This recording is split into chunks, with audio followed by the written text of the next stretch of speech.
Good morning guys. Good morning. Good morning.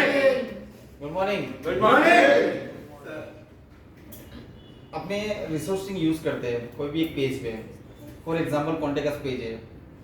Contact page में जैसे कि फॉर एग्जांपल फील्ड का नाम है और फील्ड की प्लेस होल्डर है, उसकी रिसोर्सिंग कैसे सेट करनी है। जैसे कॉन्टेक्ट डॉट फील्ड का नाम, मतलब वो फील्ड का नाम हुआ रिसोर्सिंग। कॉन्टेक्ट फील्ड का नाम डॉट हिम, मतलब वो प्लेस होल्डर हुआ, ताकि वो पेज की रिसोर्सिंग एडमिन साइड से एडमिन को दिख जाए। नहीं तो ऐसा होगा टाइटल के लिए ढूंढना पड़ेगा किसी और में। कोई एक फील्ड है, उसका फील्ड का रिसोर्सिंग का नाम कुछ अलग ही है, उसके लिए रिसोर्सिंग का नाम पूरी फिक्स होना चाहिए। फ्रंट साइड का फिक्स होना चाहिए और एडमिन साइड का फिक्स होना चाहिए। अगर एडमिन साइड में कोई रिसोर्सिंग है तो वहां पर फिक्स होना चाहिए प्लगइन का नाम डॉट एडमिन, फिर कॉन्टेक्ट पेज अगर वो मॉड्यूल है एडमिन साइड तो। आज अपन इतने पॉइंट्स कवर करेंगे: resourcing, routing, validator, caching, event consumer, action filter, model के अंदर जो कस्टम फील्ड आती है वो, generic attribute, logger, folder structure, override कैसे होता है, view file, action method, services और रजिस्टर डिपेंडेंसी। सबसे पहले रिसोर्सिंग में मैंने आपको जैसे बताया कि फ्रंट साइड का नाम कैसे रखना है और एडमिन साइड का नाम कैसे रखना है, ताकि एडमिन साइड से मुझे अगर मैं फिक्स से सर्च करूं तो मुझे सारे के सारे रिसोर्सिंग दिखनी चाहिए। रिसेंटली एक प्रोजेक्ट में कॉन्टेक्ट पेज में दिक्कत आई कि भाई बंदा ढूंढ ही नहीं पा रहा रिसोर्सिंग की वैल्यू चेंज करनी है तो, क्योंकि प्रीफिक्स का नाम कुछ अलग ही था। क्या था? अलग था।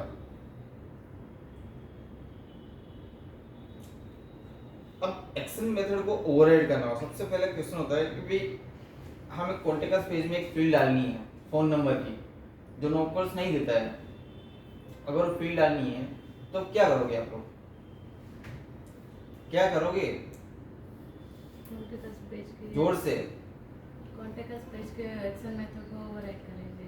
ओके, एक्शन मेथड को ओवरराइड कर दिया, फिर और उसको ओवरराइड करने के लिए हमको वो मेथड एक वर्चुअल क्रिएट करनी पड़ेगी। ओके, वो भी हो गया। फिर और उसके बाद जो कंट्रोलर है उसको प्लगइन में कि जहाँ पे इनहेरिट करेंगे। मॉडल नया बनेगा कि उसी में ही डालोगे प्रॉपर्टी? मॉडल नया बनेगा। नया बनेगा, राइट। मॉडल एक्सटेंड नहीं होता है तो वो मॉडल नया बनेगा।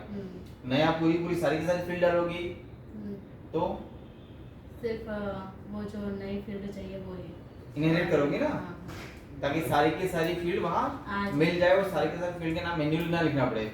जो हमने ऐड किया है वही फील्ड वहां पे दिखनी चाहिए।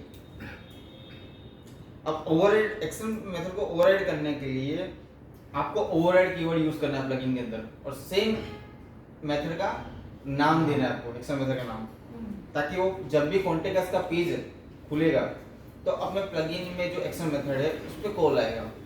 और अपनी जो व्यू फाइल है वो व्यू फाइल का हम पाथ दे देंगे नीचे रिटर्न व्यू में, ताकि अपनी व्यू फाइल ओपन होगी वो। करेक्ट?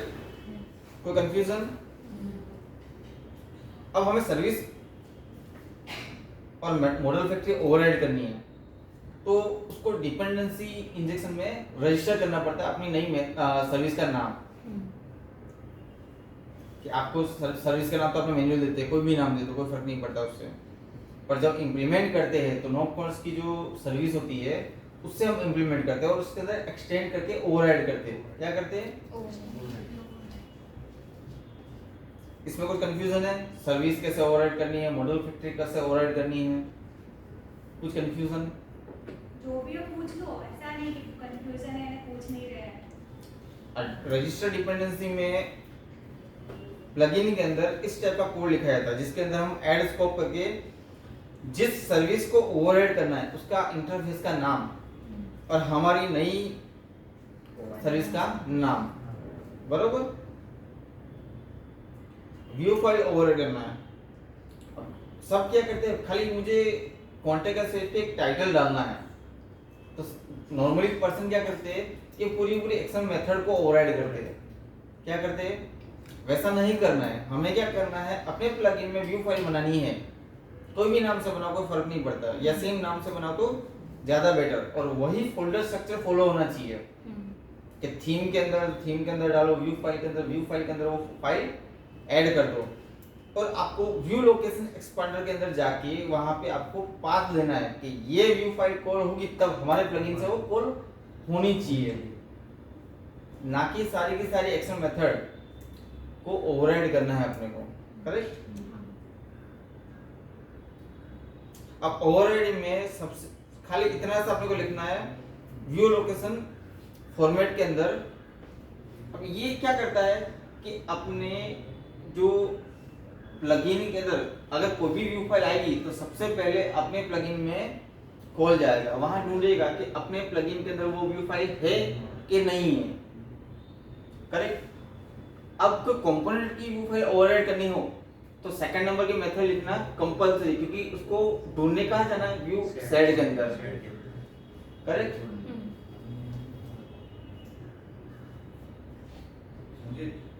जब हम प्लगइन इंस्टॉल करते हैं तब रिसोर्स स्ट्रीम नहीं आते, तो उसकी नई रिसोर्स स्ट्रीम बनानी पड़ती है खाली, तो बता दो।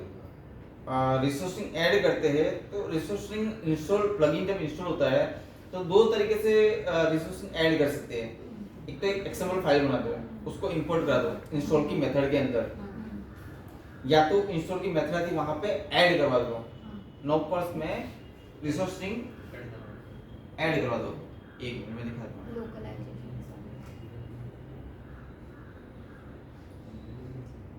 नॉर्मली अपने न्यू स्लाइड का एग्जांपल लेते हैं कोई भी चीज सीखने के लिए। अब यहाँ पे अपने जाए तो रिसोर्स स्ट्रिंग इन लोगों ने इंस्टॉल की मेथड पे ऐसे ऐड करवाई, क्या करवाई है,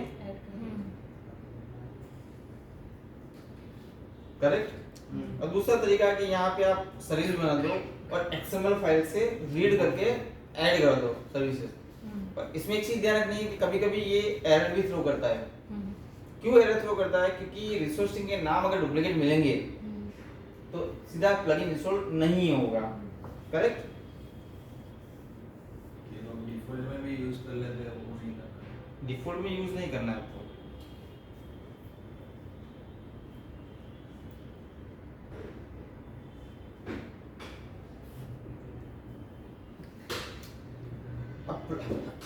कुछ लोग क्या करते हैं कि नोपकॉन्स का स्ट्रक्चर फॉलो नहीं करते हैं। अब इसके अंदर क्या था कि एडमिन साइड की सारी controller, method, model factory, validator, view file सारी की सारी एरिया के अंदर होनी चाहिए, ना कि डायरेक्ट बाहर होनी चाहिए। नहीं तो पता नहीं चलेगा कि भाई फ्रंट साइड का कंट्रोलर कौन सा है, एडमिन साइड का कंट्रोलर कौन सा है। काफी बार कंफ्यूजन होता है। आप नाम आपने कंट्रोलर बना दिए प्लगइन का डायरेक्ट कंट्रोलर के फोल्डर के अंदर, अब वो पता कैसे चलेगा फ्रंट साइड का एडमिन साइड का। अगर आपने एरिया बनाया है तो एरिया से वो पता चलेगा। नोपकॉन्स भी एरिया के थ्रू ही व्यू फाइल लेने जाता है। जब हम व्यू लोकेशन एक्सपेंडर के अंदर कोड लिखते हैं, जो आपको कोड दिखाया था प्रीवियसली स्लाइड में, वहां से ही वो ढूंढेगा।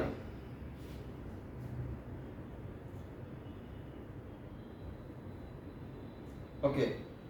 अब आपको स्लाइड्स दिख रही होगी जिसमें knob core, knob data, knob service और नॉप वेब और नॉप फ्रेमवर्क होता है। तो नॉप कोर के अंदर क्या क्या चीज होती है, नॉप कोर के प्रोजेक्ट में क्या क्या चीज होती है? इसमें डोमेन होते हैं। डोमेन बोले तो डोमेन मीन्स कि हमारे टेबल की जो भी वो मॉडल होता है, टेबल रिलेटेड। मॉडल नहीं, स्कीमा बोलते हैं उसको। हाँ, तो वो होता है। और कुछ नहीं होता इसमें। वर्सेल कोर में क्या क्या होता है? कोर में कोर प्रोजेक्ट बनाया क्यों है? नॉप.कोर नॉप.कोर में हम लोग मतलब जो नॉप कॉमर्स के जो डिफ़ॉल्ट जो सर्विसेज जो डोमेन जो सारे होते हैं, या फिर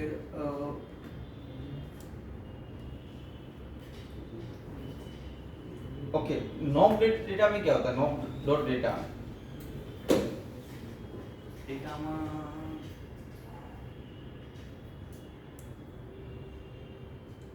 આપણી જે સ્કીમમાં માઇગ્રેશન હોય એ બધી એમાં એડ કરેલી. माइग्रेशन बोले तो માઇગ્રેશન એટલે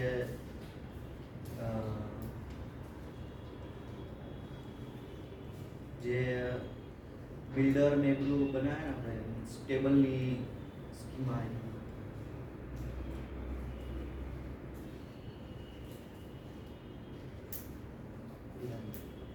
ओके, टेबल का मैपिंग और टेबल में एक्चुअली नाम क्या है, नॉट.कोर में जो हम स्कीमा का एंटिटी बनाया हमने अपने एसक्यूएल में, वो टेबल का नाम अलग हो सकता है, तो हम यहाँ पे नॉट डेटा में डिफाइन करते हैं कि भाई ये डोमेन का मैपिंग टेबल ये है, ताकि जब भी डेटा फेस करा जाएगा डोमेन के थ्रू तो उसको पता रहेगा कि कौन से डोमेन के लिए कौन से टेबल में से डेटा लेके आने हैं। नॉप डॉट सर्विस में क्या होता है एग्जाम? नॉप डॉट सर्विस में जो डिफॉल्ट वो रहते ब्लॉक वो सब उसकी सर्विसेज होती क्या यूज किया है ब्लॉक तो है, उसका यूज किया है ब्लॉक का सर्विस का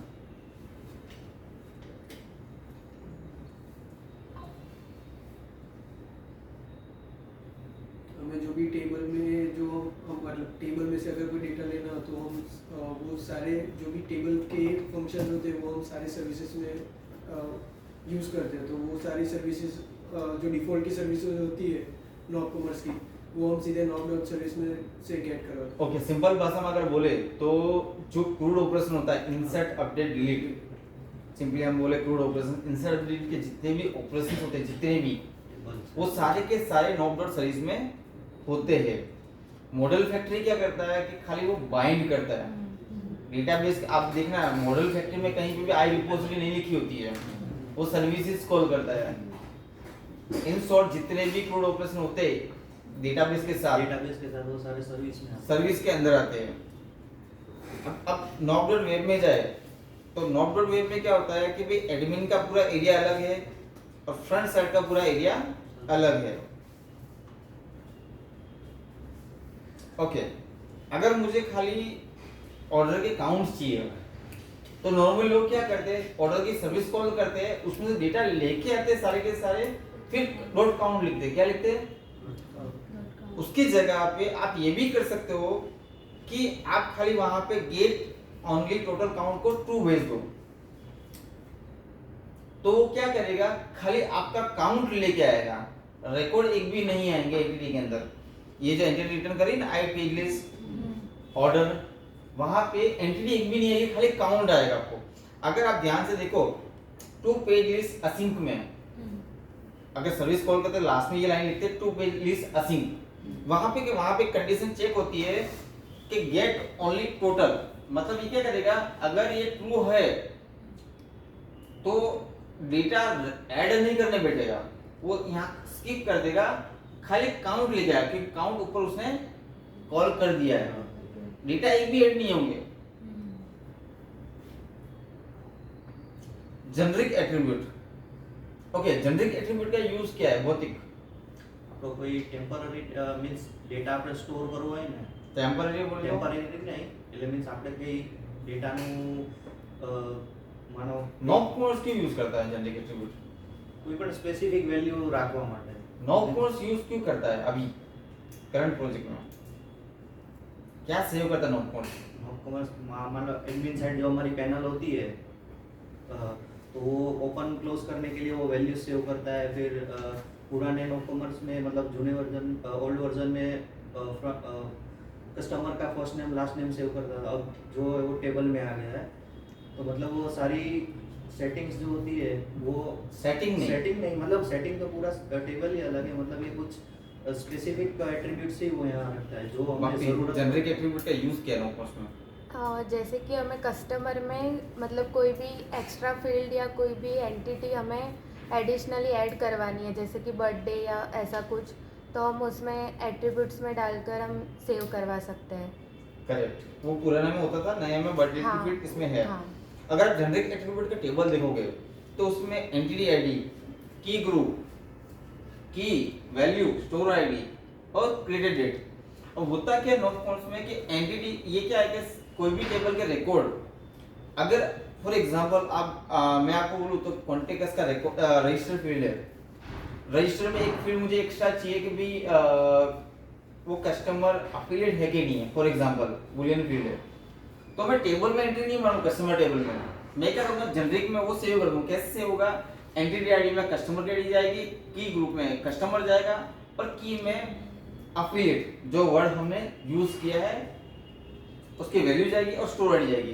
दैट मीन्स के रजिस्टर पेज को जब एक्सटेंड करेंगे एक फील्ड के थ्रू तो मुझे अलग से कोई टेबल बनाने की नीड नहीं एक फील्ड के लिए, वो फील्ड आप इसमें यूज कर सकते हो। दूसरा एग्जांपल, जब हम ऑर्डर प्लेस करते हैं तो ऑर्डर प्लेस करते टाइम मुझे एक फील्ड एक्स्ट्रा ऐड करनी है मेरे कोई ऑपरेशन के लिए। फॉर एग्जांपल कोई ऑर्डर अफिलिएट है, फॉर एग्जांपल ऑर्डर अफिलिएट लेते हैं, ऑर्डर अफिलिएट की फील्ड चाहिए एडमिन को या स्टोर ओनर को, तो हम ऑर्डर के टेबल में एक फील्ड ऐड नहीं करेंगे। हम क्या करेंगे कि जेनरिक एट्रीब्यूट में यहाँ पे डालेंगे ऑर्डर की आईडी कौन सी, क्योंकि इसको आइडेंटिफाई करना है कि कौन से रिकॉर्ड का डेटा इसमें सेव हो रहा है। ऑर्डर की आईडी जाएगी यहाँ पे ऑर्डर जाएगा और ऑर्डर भी कैसे फिक्स नहीं लिखते स्ट्रिंग के अंदर ऑर्डर, नेम ऑफ एंटिटी का नाम, ताकि एंटिटी का नाम अगर चेंज होगा तो ऑटोमेटिक यहाँ पे रिफ्लेक्शन आ जाएगा। यहाँ पे की में जाएगा अफिलिएट ऑर्डर और वैल्यू में जाएगा जो वैल्यू पास करनी है और स्टोर आईडी में स्टोर आईडी और कब क्रिएट हुआ रिकॉर्ड हो जाएगा। ये क्लियर हो आपको? ओके, काफी बार देखा हुआ है कि हम फॉर्म सबमिट करते हैं। फॉर एग्जांपल मैंने फॉर्म को ओवरराइड किया, ओके, फॉर्म पेज को ओवरराइड करके उसमें मोबाइल नंबर की फील्ड ऐड कर दी मैंने। अब नॉर्मली लोग क्या करते हैं कि फॉर्म के बाद लिखते हैं एक्शन, जो नॉर्मली एचटीएमएल में लिखा जाता है। अगर वो लिखेंगे तो दिक्कत क्या कहाँ आएगी? जब फॉर्म मैंने सबमिट किया कुछ एरर आई तो आप यूआरएल चेक करना, वहां पे कंट्रोल का नाम कुछ अलग होगा जो प्लगइन में सेट किया है और एक्शन का नाम प्लगइन में जो सेट किया वो आएगा, राउट की वैल्यू नहीं आएगी। तो कस्टमर को क्या लगेगा कि ये कोई पेज दूसरे पेज पे लेके चला गया मुझे। अगर हमें कस्टमर को कॉन्टेक्ट असी दिखाना राउटिंग में ऊपर यूआरएल में, तो यहाँ पे आप सिंपली ईएसपी राउट में कॉन्टेक्ट अस लिख दोगे तो कभी भी वहां पे वो इश्यू नहीं आएगा।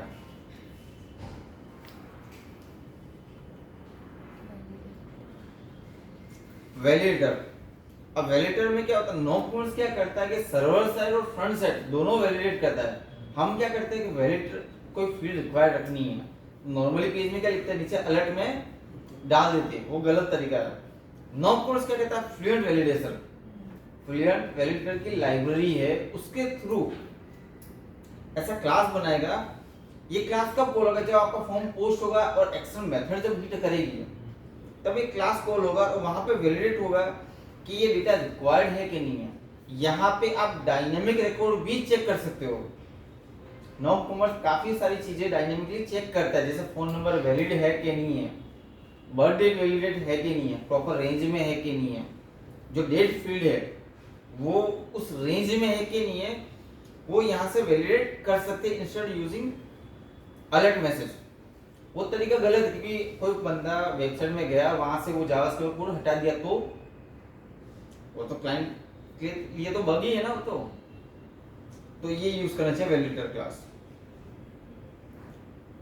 अगर आपको वैलिडेटर क्लास नहीं बनाना है और कोई फील्ड आपको एक ही फील्ड वैलिडेट करवानी है तो एक्शन मेथड पे आप लिख सकते हो मॉडल स्टेट ब्रैकेट के अंदर फील्ड का नाम, उससे भी आप चेक कर सकते हो। या कस्टम एरर मैसेज दिखाना हो तो क्या कर सकते हो, model state dot add validator bracket के अंदर फील्ड का नाम और डॉट एरर मैसेज, उससे क्या होगा कि वो एरर मैसेज वो शो हो जाएगा फ्रंट साइड में उसी फील्ड के नीचे। अब कैशिंग की बात करें, ये पता है कभी किसी नोटिस किया कैश क्यों लिखा जाता है, कि कैश वर्ड क्यों लिखा जाता है, कैश इक्वल टू डिफॉल्ट क्यों लिखते हैं, क्यों लिखते हैं डिफॉल्ट? नो कॉमेंट में हर एक मेथड पे ये कैश डिफॉल्ट लिखा हुआ है, क्यों लिखा हुआ है, क्यों लिखा है पूछ रहा हूँ,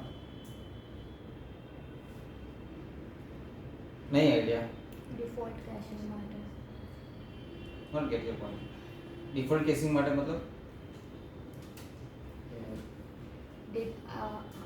एवरी टाइम डेटाबेस में कॉल नहीं जाएगा, डायरेक्ट वो लोकल स्टोरेज में से ही डेटा रिट्रीव करेगा।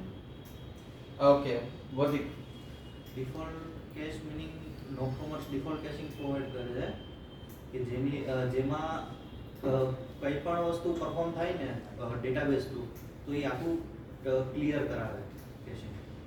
ઓકે ક્લિયર કેતા કરાવ ખબર છે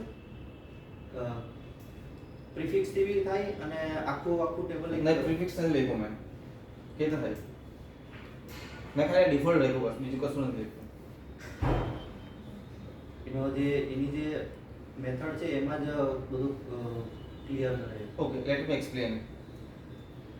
जब भी हम कैशिंग डिफॉल्ट कैशिंग लिखते हैं उसके साथ ये मेथड लिखनी कंपलसरी है. ये ऊपर की एक लाइन है, आप ऊपर की पहली जो लाइन है ये भूल जाओ, ये पहली लाइन लिख के छोड़ दो. यहाँ पे क्या मेंशन होगा कौन सी एंटिटी है, बस इतना लिखना, दूसरा कुछ नहीं लिखना. तो नॉक कोर्स क्या करेगा कि जब भी ये रिकॉर्ड फाइंड करने जाएगा तो अंदर की साइड वो ये प्रोडक्ट की आईडी को कैश कर देगा रिकॉर्ड को using product ID. Next time वो डेटाबेस में कॉल नहीं करेगा. एडमिन साइड से प्रोडक्ट में कुछ भी चेंज आया तो ये वाली जो क्लास है वो कॉल होगी इवेंट कंज्यूमर. उससे क्या होगा नॉक कोर्स समझेगा कि भाई हाँ पर्सन को वो एंटिटी में कैशिंग के रिलेटेड चेंज चाहिए, मतलब कि कैशिंग में जो हमने पुराना रिकॉर्ड ऐड किया है उसकी जगह ये नया बन जाएगा. उसका वो यूज है. हम काफी बार यूज करते हैं कैशिंग हटाने के लिए प्रीफिक्स वर्ड ये वाला. उससे क्या होता है कि हमने कोई कस्टम फिक्स किया हुआ है, जैसे ये कैशिंग बना हुआ है प्रोडक्ट आईडी पे एंटिटी पे. हमें करना है कस्टमर की बर्थ डेट पे कैशिंग करना है हमें. तो हम क्या करेंगे, ये मेथड यूज नहीं कर सकते. हम बाजू में कैशिंग की मेथड लिख के प्रीफिक्स में बर्थ डेट लिख के पैरामीटर पास करके बर्थ डेट का. अगर हमें वो रिमूव करना है वो रिकॉर्ड, जब रिकॉर्ड अपडेट हो एडमिन साइड से तो हमें ऐसा मेथड लिखनी पड़ेगी और उसके अंदर पास करना पड़ेगा कि ये जो की है उसकी जो वैल्यू है बर्थ डेट वाली वो रिकॉर्ड अपडेट हो जाए या रिमूव हो जाए. इसमें कुछ कंफ्यूजन है? कंफ्यूजन कैशिंग के रिलेटेड कुछ कंफ्यूजन है? ओके ओके इवेंट कंज्यूमर मान लो कि मुझे ऑर्डर प्लेस पे एक लॉग ऐड करना है ऑर्डर प्लेस पे, तो मैं क्या करूँगा भक्ति, ऑर्डर प्लेस पे खाली एक सिंपली लॉग ऐड करना है, हेलो लॉग के टेबल में हेलो प्रिंट करना है ऑर्डर प्लेस पे. क्या करूँगा? इवेंट कंज्यूमर की फाइल में हम ऐड करवा कौन सी फाइल? अपने प्लगइन में हम एक मतलब फाइल बनाएंगे, उसमें इवेंट कंज्यूमर इनहेरिट कर सकते हैं.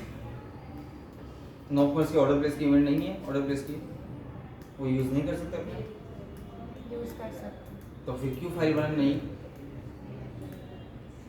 ऑर्डर प्लेस की इवेंट नॉक कोर्स देता है, काफी सारी इवेंट्स नॉक कोर्स देता है, उसको बोलते हैं कस्टम इवेंट. वो क्या होती है, जब वो कंट्रोल कॉल होता है एक्शन मेथड तो नीचे वो फाइल एग्जीक्यूट होती है. हमें उसको एक्सटेंड करना हो तो हम क्या करेंगे, वो कस्टम इवेंट को कॉल करेंगे, कंज्यूम करेंगे प्लगइन के थ्रू. तो हमें जो भी ऑपरेशन करवाना है, कुछ भी करवाना है वो कर सकते हैं. दूसरा है एंटिटी इंसर्ट अपडेट डिलीट की इवेंट. वो क्या करता है, जैसे नॉक एसक्यूएल में ट्रिगर कैसे आता है, एसक्यूएल में ट्रिगर पता है कि इंसर्ट अपडेट डिलीट पे वो ट्रिगर होता है, जैसे उसी सेम तरीके से नॉक कोर्स में भी हम आई कंज्यूमर से ये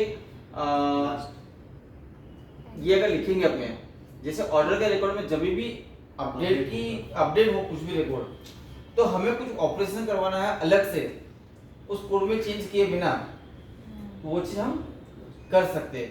ये कोई भी टेबल के साथ चल सकती है. इसमें लिमिटेशन है कि कुछ ही इवेंट बनी हुई है नॉक कोर्स से, जो उनको लगा है उतनी इवेंट उन लोगों ने बना दी है, बाकी नहीं बनाई. बाकी हम लोग इस तरीके से कंज्यूम कर सकते हैं बना के. ओके फॉर एग्जांपल कस्टमर का रिकॉर्ड है, कस्टमर की लिस्ट है, मुझे खाली अगर रिकॉर्ड ना मिले तो अलर्ट मैसेज देना है कि नो रिकॉर्ड फाउंड. तो कैसे करेंगे, कोई बता सकता है मुझे? एडमिन साइड पे कस्टमर के ग्रिड है, जब रिकॉर्ड फाउंड ना हो फिल्टर मार के कुछ भी मुझे अलर्ट मैसेज देना है कि नो रिकॉर्ड फाउंड. कैसे करूंगा मैं? उन्नति जावास्क्रिप्ट कैसे जावास्क्रिप्ट कैसे सर्च के बटन पे जब हम हाँ हाँ सर्चिंग करेंगे तब अगर डेटा नहीं आए तो अनसक्सेस हो, उसके बाद अलर्ट डिस्प्ले करेंगे कि नो रिकॉर्ड फाउंड। कैसे करेंगे, कोड कैसे लिखेंगे? बटन की क्लिक इवेंट पे बटन की क्लिक पे डेटा टेबल यूज हो रहा है ना, उसमें कैसे पता चलेगा डेटा टेबल से रिकॉर्ड अंदर आया कि नहीं आया? पता कैसे चलेगा? कैसे बोल दिया तो हो जाएगा तुरंत ही। तो बटन क्लिक पे अलर्ट मैसेज आ जाना चाहिए। Mansi noob commerce service provide करता है एरर नोटिफिकेशन की ग्रिड पर, तो बटन आप अगर डेटा टेबल का व्यू अगर ओपन करोगे तो वहां पर कोई भी एरर नोटिफिकेशन जैसा कुछ नहीं आता है। वो एजेक्स के थ्रू डेटा लेके आता है, सिंपली बाइंड करता है। वहां पे कोई सक्सेस कंप्लीट का मेथड नहीं होता है। कभी देखा है कभी डेटा टेबल में सक्सेस का? जैसे एजेक्स कॉल करते हैं तो वहां पे अपने को मेथड देते हैं कि बिफोर गेट रिक्वेस्ट या पोस्ट रिक्वेस्ट कॉल हुई उससे पहले कुछ परफॉर्म करना है, या कुछ एरर आई तो ये पोर्शन कॉल करना है, या कंप्लीट हो तो ये पोर्शन कॉल होना है, ये सक्सेस हुआ तो ये करना है। नोट कोर्स में ऐसा कुछ नहीं है, वो सिंपली डेटा बाइंड करता है डेटा टेबल के साथ। आप कैसे करोगे? अगर आपने नोटिस किया हो तो ऑर्डर लिस्ट पेज पे आप फुटर में रिकॉर्ड लेके आता है। आप लोगों को ये टास्क दिया था, आप क्या करोगे? डायरेक्ट वो ढूंढने बैठो कैसे करूं, पर आपको खाली दिमाग लगाना है कि भी डेटा टेबल में ऑर्डर लिस्ट पेज पे टोटल लेके आता है। एक ही बार टोटल लेके आएगा वो, तो मतलब एक बार कॉल होगी सर्विस। वो कोड आप जाके देखो तो वहां पे कोड में लिखा है फुटर कॉल बैक। इसका काम क्या? फुटर कॉल बैक मतलब इसका काम ये है कि जब अपना रिकॉर्ड आ जाएगा सबका सब, उसके नीचे फुटर में कुछ दिखाना है आपको, तो मैंने क्या किया, सिंपली नोट कोर्स में फुटर कॉल बैक का ऑप्शन दिया हुआ है, जिससे ये फंक्शन का नाम है, जावास्क्रिप्ट फंक्शन का नाम है, वो सिंपली यहाँ पे लिख के यहाँ पे मुझे डेटा मिल जाएगा। डेटा में चेक करा दूंगा कि 0 है कि नहीं है। अगर वैल्यू होगी तो एरर में वैल्यू आ जाएगी। ऐसी चीजें आ सकती है, सिंपल है।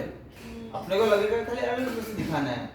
लोग क्या करेंगे कि जावास्क्रिप्ट से डॉक्यूमेंट रेडी को काउंट करने जाएंगे, रो काउंट करेंगे जावास्क्रिप्ट से, फिर दूसरे बंदे क्या करेंगे, सर्च पे दूसरा कॉल करेंगे, दूसरी पूरी मेथड कॉल करेंगे। यहाँ पे एक भी डेटाबेस में कॉल नहीं किया अपना। मैंने क्या किया है कि नॉक कोर्स का जो डेटा टेबल का जो कॉल है उससे डेटा मुझे यहाँ मिल जाएंगे फुटर में, जो उन लोगों ने ऑर्डर लिस्ट पे किया हुआ है। वहाँ पे क्या किया हुआ, डेटा से सारी की सारी फील्ड की वैल्यू जो ग्रिड में दिख रही है, वो सारी की सारी वैल्यू मुझे डेटा डॉट फील्ड का नाम लिखूंगा तो मुझे मिल जाएगी। तो क्यों ना हम वही यूज करें। ऐसे ट्रिकी चीज काफी आ सकती है। तो अपने को ये देखना है कि भाई अपने को ये देखना है कि बेस्ट तरीका कौन सा है। मैंने भी ये जब टास्क लिया था एयरबैग में, मुझे लगा खाली अलर्ट ही तो दिखाना है, करना किया है। मैंने नहीं किया, मुझे पता कि ऐसा नहीं कर सकते।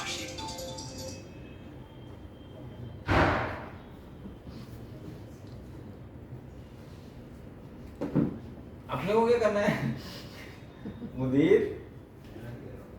ओके, तरीका कौन सा बेस्ट है सिंपल टास्क है, नॉर्मल टास्क को बड़ा टास्क नहीं, अलर्ट मैसेज जो दिखाना क्या करना क्या है, पर ये चीज करने में अपने 10-15 दिन निकाल देंगे। क्या करेंगे ऐसा कि कैसे दिखाए, रो काउंट करेंगे, अलग से मेथड बनाएंगे, एजेक्स कॉल बनाएंगे, उससे सिस्टम पूरी डाउन हो जाएगी, पर टास्क हो गया। तरीका कौन सा बेस्ट है वो देखना चाहिए। कोई भी टास्क करो उससे पहले नॉक कोर्स देख लिया करो कि नॉक कोर्स वो चीज कैसे की हुई है। ओके, नेक्स्ट पॉइंट में जाए, एक्शन फिल्टर। फॉर एग्जांपल मुझे ये करना है कि लॉगिन की जब मेथड कॉल हो तो मुझे कुछ टास्क परफॉर्म करना है। वो हो सकता है कि लॉगिन की मेथड कॉल हो उससे पहले हो, बाद में हो, या रिजल्ट आने के बाद हो, या पहले हो, बराबर। वो परफॉर्म करना हो तो एक्शन फिल्टर का यूज होता है, जो नॉक कोर्स नहीं, एमवीसी की मेथड ही है वो। हम क्या कर सकते हैं, मेथड एक्शन फिल्टर बना के, क्लास बना के उसमें अपने को कौन सा कंट्रोलर और कौन सा एक्सटर्नल मेथड परफॉर्म हो, उस ड्यूरेशन हमें क्या करना है वो कोड लिख सकते हैं अपने।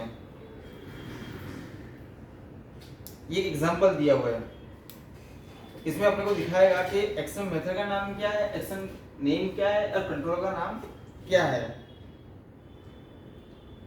ओके, फॉर एग्जांपल मुझे ऑर्डर के लिस्ट पेज पे मुझे एक फील्ड दिखानी है, एक्स्ट्रा फील्ड, सेव कहीं पे भी हो उससे फर्क नहीं पड़ता है, पर मुझे एक्स्ट्रा फील्ड दिखानी है ऑर्डर लिस्ट पेज पे, ऑर्डर एडिट पेज पे दिखानी है मुझे एक एक्स्ट्रा फील्ड। मैं क्या करूँगा? कस्टम प्रॉपर्टी से ऐड कर कैसे?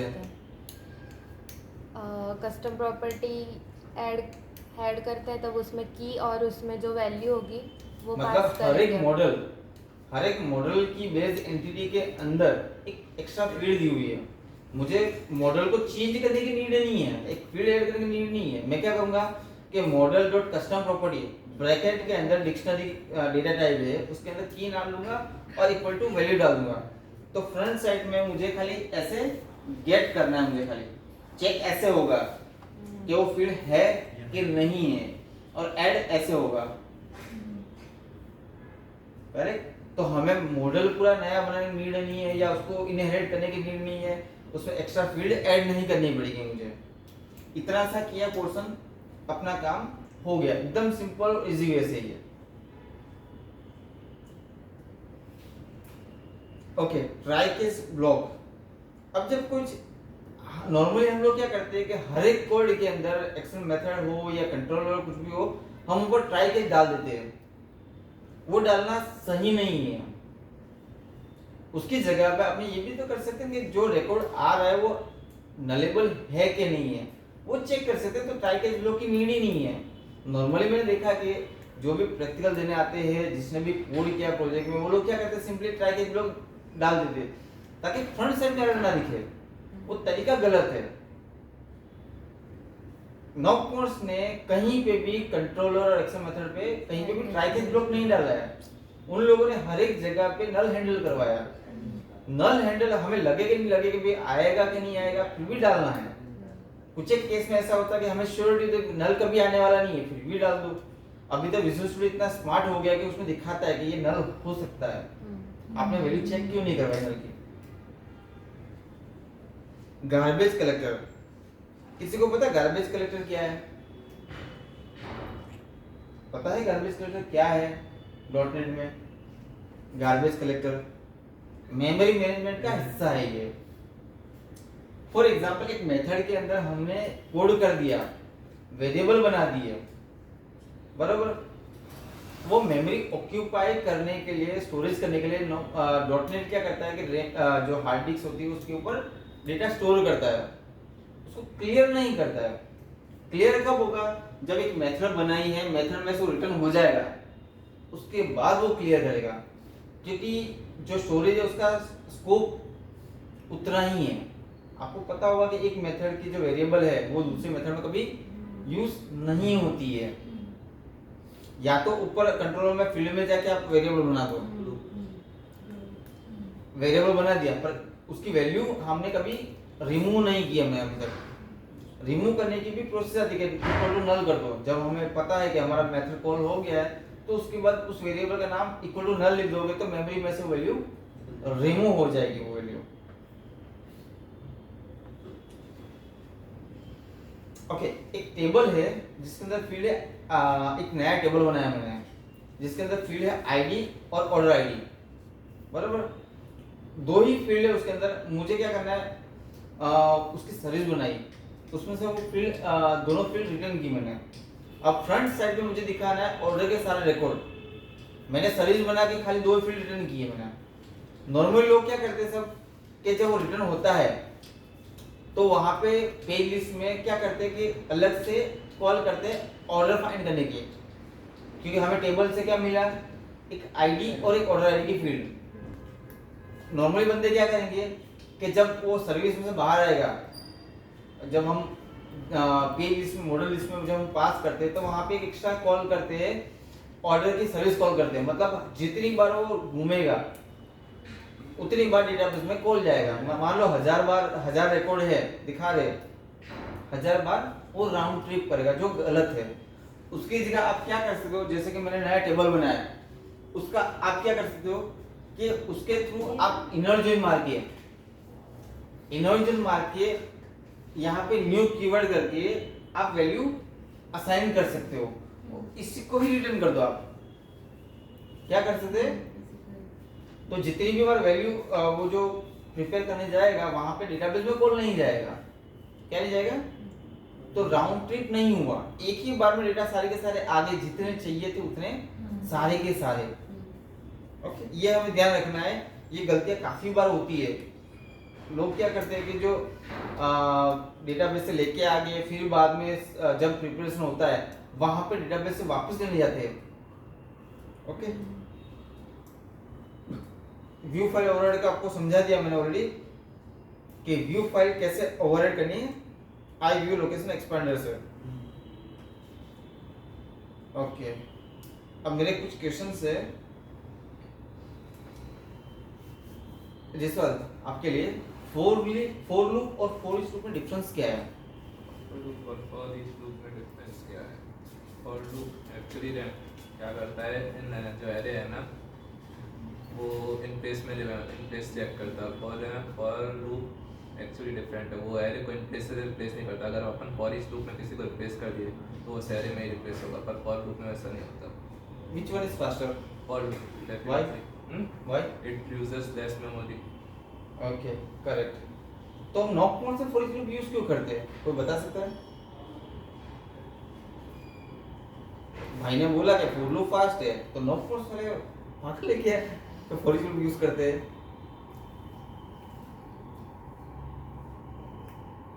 ढूंढना घर पे जाके आराम से, सब चीज का जवाब मैं नहीं देने वाला। ओके, दूसरा ओके जो मैं बेसिकली इंटरव्यू में पूछता हूँ कि ये सवाल रहेगा दरअसल के लिए सेशन और कुकी में डिफरेंस क्या है? बेसिक क्वेश्चन है एकदम, टेस्टर को भी आना चाहिए। सेशन बाय डिफॉल्ट टर्मिनेट થાય हैं? સેશન બાય ડિફોલ્ટ ટર્મિનેટ तो कुकी टर्मिनेट नहीं थे, એ આપણે જાતે કરવી પડે એવું કોણ કીધું? મોદી હંગી મોદી તે કીધું બીજું બીજા સેશનનો ટાઈમ છે 24 મિનિટ્સ એ ટર્મિનેટ થઈ જાય એવું કશું નથી। બીજું બોલ એઝાન सेशन और कुकी में डिफरेंस क्या है? कुकी जो रहती है वो यूज़र के ब्राउज़र में सेव करती है, लेकिन सेशन जो रहता है वो ब्राउज़र में सेव नहीं करता। कहाँ सेव करता है? कहीं तो सेव करता होगा ना, कहाँ सेव करता है? क्या है कॉलेज में क्या किया? दूसरा कुछ डिफरेंस और नहीं बन बोलो बोलो कसूँ नहीं आवड़तो कसूँ नहीं कॉलेज में कोई टाइम पास ही મને ખબર છે હું કહ્યું પૂછવું પડે ને મોદિત સેશન અને કુકી માં ડિફરન્સ શું છે? સેશનમાં ડેટા સ્ટોર થાય, સેશન બ્રાઉઝર બંધ કરે એટલે ક્લોઝ થઈ જાય। ઓકે કરેક્ટ અને કુકી હોય બ્રાઉઝરમાં સ્ટોર રહે તો ત્યાંથી આપણે પાછો એ બ્રાઉઝર ઓપન કરીએ તો બી લોગિન ओके क्या हूँ आपने भी कॉलेज में टाइम पास किया? किसका किया?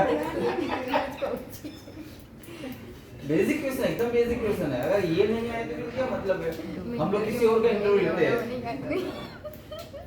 माना नहीं, हम लोग किसी और का इंटरव्यू लेते हैं, ये सवाल पूछता हूँ मैं, उनको नहीं आता, हम क्या सोचते हैं कैसे बंदे हैं डॉट डॉट डॉट अपने यहाँ के बंदे ऐसे तो फिर तो क्या ही किसी और को गले दे अपने फिर वर्षिल कुकी एक मिनट के कॉलेज में टाइम पास है वो गाना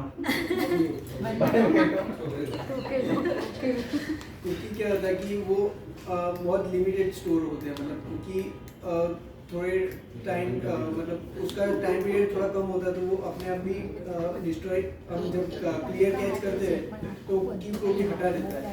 जबकि सेशन में ऐसा नहीं होता कि सेशन अगर हम क्लियर कैच करें तो सेशन पूरा क्लियर नहीं, हम सेशन क्योंकि ऑलरेडी सेशन स्टोर हो चुका है उसका, ઓકે ભક્તિ કુકી સેશન સે ડિફરન્સ શું છે? સેશન તે સર્વર સાઇડ સેવ થશે.